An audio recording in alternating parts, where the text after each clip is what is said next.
నిర్మల్ జిల్లా నగరేశ్వరవాడ శివాలయం నుండి జీగురు స్వామి ఆధ్వర్యంలో శబరిమల అయ్యప్ప స్వామి ఆలయం వరకు పాదయాత్ర చేపట్టారు.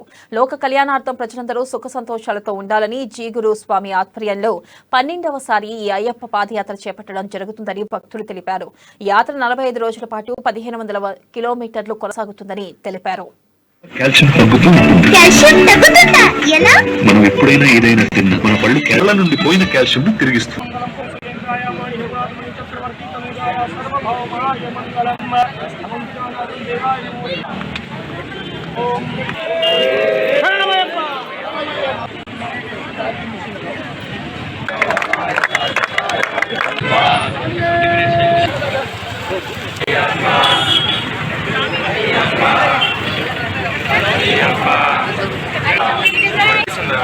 గతంలో 2010లో నేను పదయాత్ర చేసినప్పుడు 12 మందితో చార్జ్ చేసిన ఈ యాత్ర 2022కు 46 మందితో వెళ్తున్న స్వామి మా అయ్యప్ప కరుణా కటాక్షాలు మా అందరిపై ఉండాలని మనస్ఫూర్తిగా కోరుకుంటున్నా.